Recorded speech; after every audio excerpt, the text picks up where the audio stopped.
Hey everyone, and welcome. So, being a teenager is all about new experiences, right? More freedom, bigger friendships, and some pretty amazing opportunities. Today, we're going to talk about building the toolkit you need to handle all of it safely and confidently. And I'm going to guess the answer to that is a huge yes. You're ready to make more of your own calls, go to new places, maybe stay out a little later. And that feeling of independence, it's awesome. But you know the saying, with great freedom comes great responsibility. And that's exactly what we're doing here. This isn't about a list of don'ts. Nope. This is all about equipping you with a really powerful set of skills so that you can make smart decisions for yourself, no matter what situation you find yourself in. Because, let's be real, with more freedom, you're absolutely going to face new situations and new challenges. And just understanding why that is, well, that's the first step to mastering them. So, what's really going on here? There's some pretty cool science to this. During your teen years, the part of your brain that handles things like long-term thinking and impulse control, well, it's literally still under construction. It's not a weakness or anything, it's just how we develop. But it does mean that an immediate reward, like getting a laugh from your friends, can sometimes feel way more important than thinking about what might happen down the road. And these challenges, they can pop up pretty much anywhere. Online, it might be pressure to share something personal you're not comfortable with. At school, it could be a dare that just feels off. Even at home, arguments can get super stressful. So just being aware of where risks can happen, that's half the battle. So how do you handle it all?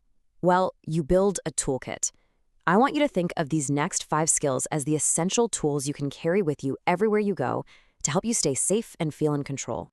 All right, here they are, your 5 essential safety tools. Now, the slide lists them out like steps, but think of them more like apps on your phone. You won't always use them in order, but they're always there when you need them. We've got responsible decision-making, self-awareness, self-management, relationship building, and social awareness. Let's break down what each one actually is. First up in our toolkit, responsible decision-making. This is basically about hitting a mental pause button to ask yourself, okay, what could happen here? Think about it. Before you get in a car, you probably grab a seatbelt without even thinking. You're not just following a rule, you're quickly weighing the consequences of an accident.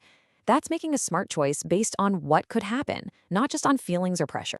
Next up is your own internal alarm system, self-awareness. You ever get that nervous, kind of fluttery feeling in your stomach right before you do something? Yeah, that's your gut talking to you. That feeling is a super powerful signal telling you to pause, pay attention, and really think about what's happening. Okay, another really crucial tool is self-management. This is all about staying in the driver's seat when things get heated or stressful. So instead of blowing up in an argument, you take a couple of deep breaths. Instead of giving in to pressure you don't want, you find the calm to just walk away. This is the skill that stops a tough situation from turning into a really bad one. And this brings us to a huge one, relationship building. This is the skill of choosing friends who actually support and respect your choices. I mean, think about it. Real friends aren't going to push you to do stuff that makes you uncomfortable. They're the ones who will have your back when you say no. And the final tool in our kit is social awareness. This is kind of like your radar for what's happening around you. It's about reading the room. When you see someone getting picked on, for example, it's your social awareness that helps you notice they're upset. It's the skill that guides you to step in and help out in a safe way. It really is empathy in action. Okay, so these tools sound great in theory, but how do they actually work when things get real? Let's put them to the test. We're going to walk through a common scenario just to see these skills in action. So imagine this. You're at a party. It's loud, it's crowded, and someone comes up and offers you a drink. Maybe you don't know what's in it, or maybe you just plain don't want it. The pressure is on. What do? Right away, your self-awareness tool kicks in. You feel that little twist in your stomach. That's your gut instinct basically screaming, hey, I'm not cool at this. You don't ignore it, you listen. You know this isn't right for you. Now your brain quickly uses another tool, responsible decision-making.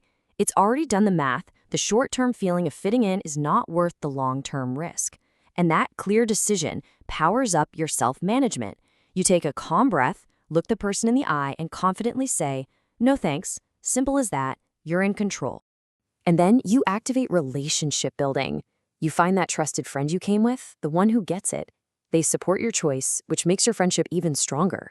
At the same time, your social awareness kicks in, and you notice your friend looks a little uncomfortable too. By you saying no, you might have just made it easier for them to do the same thing. See? You're looking out for yourself and for them. Did you see how those tools didn't just work in a straight line, but all at once? They link together to get you through a tough spot. It's not about one single magic answer. It's about having a whole toolkit ready to go. The goal now is to practice and make these skills stronger for yourself. So take a second and actually think about this. When you feel that pressure, what's your go-to reaction? Do you tend to go along with things? Do you make an excuse? Just noticing your own pattern. That's the first step to changing it if you want to. And what about how you make decisions? Are you someone who tends to act first and think later? Or do you naturally pause and consider what might happen? And hey, just being honest with yourself here, that's what's really important. So, looking back at our 5 tools, decision-making, self-awareness, self-management, relationships, and social awareness, which one of those feels like the one you might want to work on? Maybe you want to get better at saying no calmly, or maybe you want to get better at really listening to your gut. Just pick one to focus on. Because in the end, that toolkit we just talked about, it's powered by you. Building these skills isn't just about getting through one party or avoiding one dare. It's about creating a foundation that protects your health, your friendships, and your whole future. The power to stay safe and in control is already in your hands. The only real question is, which tool will you practice first?